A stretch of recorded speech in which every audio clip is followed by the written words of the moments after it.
Welcome to Stopped for a While. You've made it right here to the peaceful place on the Fraser Coast after a long Queensland drive. Shoes off, breathe easy and settle in. Here, the stories stretch as far as the highway. The laughter's always close and the truth sometimes goes walkabout. These are the tales of the wanderers, folks you only meet out here.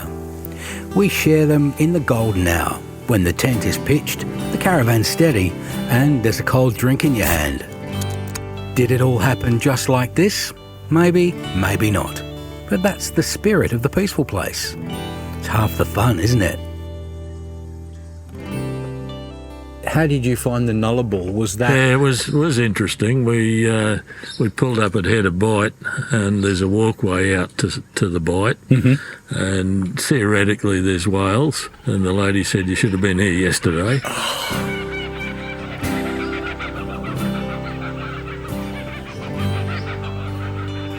Now David, he's a bit of a brainiac. He loves his maths. And one day he figured out where a pilot had veered off course mid-air. But that story shortly. Anyway, rolling up into the peaceful place was a cracking old couple, a dog and 2 cats in tow. And get this, both cats were 19 years old, brother and sister. The old bloke, that's the cat of course, was looking every bit his age. Kind of creaky and slow, but his sister, she still had a bit of sass in her. Despite the years, he toddled off walking down the back, making his way down to the creek, and he did a cracking job of it too. Now their van, it had a proper cat run bolted on, a ramp outside into the tunnel of the caravan, a safe spot for them. Genius. And who knows, there may have been in just a little door to get inside the caravan too. Those cats lived like royalty. The dog, a cattle dog, couldn't care less about the cats. He just did his own thing. Proper dog business, you know? It was a shame to see them pack up a little early. The old fella cat wasn't coping too well with being outside his usual digs. Poor bugger. Hope he's all right, wherever he is. Then we had another guy ring up, asking for the price for a week. 7 nights. We did the maths for him. I'll call you back to confirm. Still haven't heard from him. That was a month ago. Now, back to David. He's an old fella with some stories up his sleeve. He used to rock up here to the peaceful place as a kid.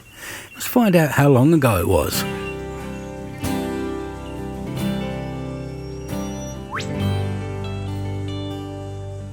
You just came straight here, directly from home, or you've been stopped somewhere else first? No, we came straight here. Yeah. The only reason we came here was that I came here as a child when I was 8 or 9. Wow. Yeah, so that was 67 years ago. That's a while ago. And things slightly changed? Oh, massively changed. There's only probably maybe a dozen places here. Yeah. And they were all just shacks, just fishing shacks. And that's why they came round, the people came to here just to fish? Or was it other people? A lot of people from Maryborough it's a quiet place. Yeah. It's not like Harvey Bay. Harvey Bay is different again. This is just, a nice family spot, nice and quiet. How quiet can it be when you don't have a bottle-o here? Yeah, well, that's right, or a shop. Exactly, really. Just the convenience store. Great fish and chips, I have to say. You've travelled far since you've been caravanning? Yeah, we've done a fair bit. We've been over to Perth, not with this van, with another van. Yeah. And we've been up to Cairns. We caught a cargo boat from Cairns up to the Cape. Oh, really? Yeah, that was interesting. I bet that was interesting. The Trinity Bay. It's right. Yeah. Nice. And how did you find the Nullarbor? Was that intriguing? It was. I guess intriguing is probably not the right word, but you know what I mean. Yeah, it was interesting. We pulled up at Head of Bight, and there's a walkway out to the Bight, and theoretically there's whales. And the lady said, "You should have been here yesterday." Typical. Isn't that the story? Yeah, that's right. But Nullarbor Roadhouse, I think it was Nullarbor Roadhouse where you paid for staying, and then you had to pay extra for a shower if you wanted hot water. So you had to buy a token for that. Oh, right. Oh, that's interesting. And the other thing was we went to fuel, pulled up at the pump, went in, could you give me your licence? And he held on to the licence and then unlocked the pump. Oh, really? Yeah. So they'd have a lot of people go and do runners, I guess. I'd say so, It was yeah. expensive, I bet, across there. Yeah, it was. Yeah, It was compared fairly, to everywhere else. Yeah, Yeah. I forget how much it was, but it was an interesting trip. I bet it was. I bet it was, because a lot of people that come through the peaceful place are heading north, like you said, so you're heading to Cairns and then up to the Cape or to Tribulation, wherever they're going. Yeah. But very rarely do I talk to people that I'm about to talk to for another episode. Gentleman over there is from West Australia, so I talked to him. So he's come the other direction. So it's very interesting, the amount of people and the different kinds of people that come through here. Yeah, well, not a lot of people know about it. No. That's the thing. That's exactly right. A lot of people go to Harvey Bay and that sort of thing, but yeah, they just don't know this is here. This is here. And you said you were here as an 8-year-old? Yeah. Did you go to school here? No. I went to school in Maryborough. Yeah. Maryborough West Primary School. Oh, nice. Yeah. And then where did you do secondary schooling? Secondary, well, after Maryborough we went to South Australia, so we went to Murray Bridge. I stayed there a number of years. Nild stomping ground. Was it? Yeah. That's right. Yes. Yeah. I worked at the radio station there for a couple of years. Oh, okay. Back in the late 80s. Oh, right. Okay. Well, I was still in primary school, and I had an advantage because they were behind us with their curriculum. So I thought, this is great. I'm ahead. But then we came back to Brisbane and I was behind. Yeah, of course. Yeah. Then that's the big catch-up, isn't it? That's right. That's amazing. That's amazing. And what did you do for work when you left school? Oh, well, numerous things. When I first left school, I worked in a warehouse. Okay. And the theory was that you worked in the warehouse and then you became a rep. So you'd go out in the road and you'd sell to all the businesses. And that was in the days where they had the warehouse as being the middleman. And not anymore, that's all gone. But the rep used to go around the retailers and sell the goods. What goods were these? Oh, this was clothing and, all men's suits, hats, women's wear, all that sort of thing. Yeah. D&W Murray, they were there for about 100 years. And long gone. They were in Creek Street. Yeah. But gone many years ago. So that was the first one. Then they downsized a bit. So I ended up in a drug warehouse. And they a similar thing where they sold to the chemists. Okay. So again, a middleman. Yep. And the funny part about the first one was they had a overflow area where they stored stuff down near the wharves in Brisbane. Past the National Hotel there was all wharves originally, and the Wharfies Club down there. And they had what they call the garage. And in there they had, it was an old garage, and it had the old hand petrol pump. Oh, yeah. Where you pushed it up to the level, pumped it up, and then gravity fed into the tank. So the reps used to fill up there. Yeah. That's cool. And then after your warehousing? After the warehousing, I went as a chainman. Chainman. A chainman. It was in the days before total station instruments, where surveyors now have got total station instruments. And what they do is they can just use reflectors, and they can get a distance and height and all sorts of things. Yeah. And they don't even need to use a proper field book. Now they can do it electronic field book. Yeah. But back in those days, it was a steel band. So it was actually, I don't know how thick it'd be, maybe a couple of millimetres wide. Yeah. And you used to have to standardise it for heat against a standard chain. Oh, right. So it was all links and chains then. That's right. And that's where the old measurement came on, was chains, and that's right. From that. That's yes. right. Well, the old chain actually had physical links. Yeah. But these chains were just a steel band, so they're five chain long. Yeah. Yeah. And then away from there. You used to put in survey posts. We used to cut them. We used to cut a survey post. Survey post went in at every mile. Mm-hmm. So a survey post and a reference tree. You used to have to cut a shield in the reference tree and chisel the portion numbers. And you chiselled it out. Yeah, wow. Chiselled it into the heartwood. Wow.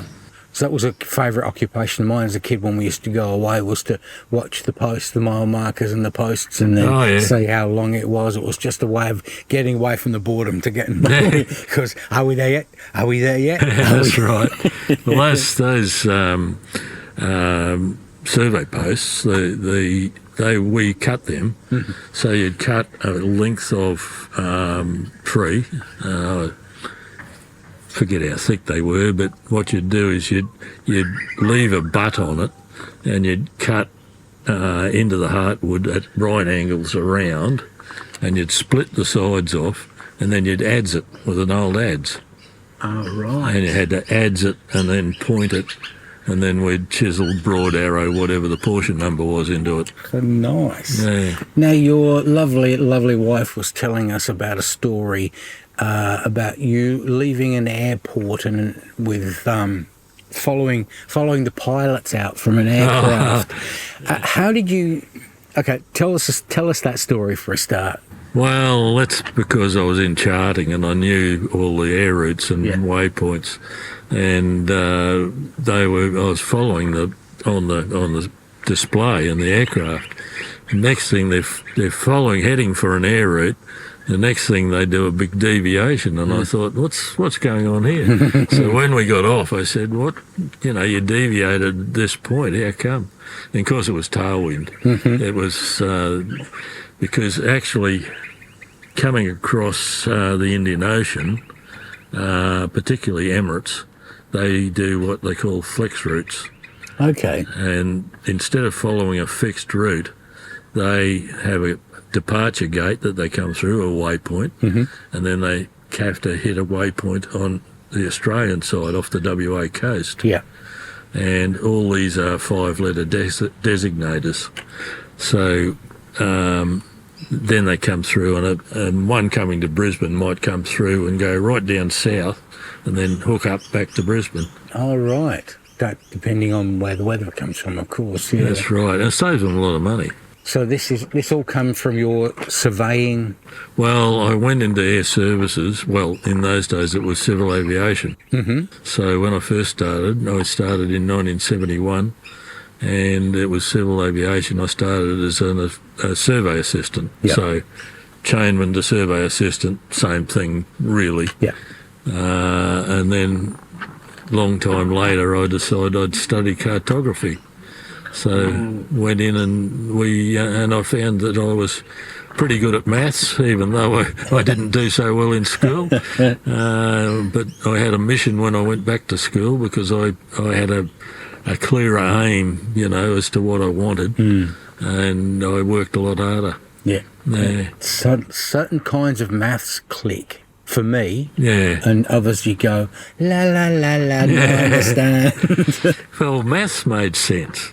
Yeah. I had another subject called land laws. And land laws, you could argue the point for pages and pages and still be wrong. With maths, you're either right or wrong. Right or wrong. You get to the end. You don't even have to show you working out in the margin either. No, well, actually, it's good to show your workings all the way through because you get part points. Oh, right. Yeah. Oh, nice. That's such an interesting life. Come back to your caravanning. What sort of caravan are you towing? We're just towing an old Jayco, an old Jayco pop top. When I retired, it was suggested I could buy a new one with with our financial guy. He said, "Oh, you can buy a new one." I said, "No, why? This one's comfortable. It's not big, it's small, but we enjoy it." And it's easy for you to deal with. What, you're towing it with a Ford? Yeah, an Everest. An Everest, yeah. We did have another one that we wrote off. Okay, tell me the story. Well, we'd gone down south and just down the coast to New South Wales. Yeah. In those days, we had a big old Viscount, and it was like towing a Besser block, basically. It was that aerodynamic. And my wife said, "Oh, I'd like to drive." Well, two things I failed to tell her. I failed to tell her that the crosswinds were severe, and secondly, I forgot to tell her that you can hand control the electric brakes. And being a single axle, they move around quite a bit. The next thing, we're sailing along and the thing's waggling like crazy, and she says, "I can't control it." So I said, "Well, don't brake," and I tried to reach over to hand brake with it was a Hayman Reese electric brake controller. So I tried to slide the slide, and just as I reached it, we hit the guardrail. Oh. And we were towing with a station wagon. Yeah. And the van jackknifed and round and split the back door of the station wagon, and then bounced back and caught the guardrail. So the car caught the guardrail on one side and the van caught it on the other side, which stopped us from rolling. That would do, wouldn't it? Yeah. And both okay, though? Got out without a scratch. Oh, thank God for that. Yeah. Yeah, it's sometimes the stories, as a gentleman was telling us about one, Rowan in a past episode was telling us about one going south down in towards Port Macquarie, and he hit the difference between the road and a bridge just at this point that his van and the DO35 gave way. And it tunnelled underneath his BT, and yeah, he was lucky too. He was very lucky. Well, this was near Grafton, and it was near a bridge. Oh, there you go. So we ended up blocking the highway. Oh, of course. And of course, when we came to a stop, we look up one way, there's a semi-trailer coming. Look up the other way, there's a semi-trailer coming. So that's the nature of that road, though, isn't it? Really? It is. That's right. So, and where are you going next? Well, we're taking another couple of nights in Tennant Sands. And then we're going to Rocky to see our great-granddaughter. Oh, nice. Yeah. Nice. And how old is she? She's about 8 months. Oh, nice. Nice. Yeah, so we're looking forward to that. I bet you are. Yeah. I bet you are. We're trying to plan a time to go down south to see our granddaughter. Yeah. So I know the feeling. You just want to get there, see the photos, want a hug. Not the same as, the photos aren't the same as in person. No, exactly right. Exactly right. David, that's an amazing story. Thank you so much for joining me. Yeah, no worries. Sunrise means it's time to pack up. Tents folded, caravans hitched, everyone shuffling along. But for those who stick around the peaceful place, it's time to watch the dust settle and let the stories buzz around as thick as mozzies at happy hour. That peace never lasts long. Sooner or later, a new storyteller rolls in, looking for a comfy spot to stop and spin a yarn. When they stop for a while, their tales become part of ours, just the way we like it. Next time, a true blue artist drops by the peaceful place for a spell. Oh, and did I tell you about the Mystery Machine? You remember, like the one from Scooby-Doo the cartoon. There's a mob that paints their little campers to look just like the Mystery Machine, and one rolled up here. Our dog, he isn't a Great Dane, but he's a rescue dog named Scooby. Yes, you can look at me now, Scooby. A real character is our dog, like we told you about the incident with the possum. Anyway, we had a ball snapping some photos with Scooby and the Mystery Machine and some German tourists that were driving the van. They got the joke too. Stopped for a While is brought to you by Macmouth Media, music by Ben Clayton, and thanks to Rob Leffer, the man at Serenity Caravan Park. Like the stories? Subscribe for free so you never miss one. Find us at stopforawhile.com.au or on Instagram. Maybe drop us a line. Now it's time for another cool drink. Thanks for stopping for a while.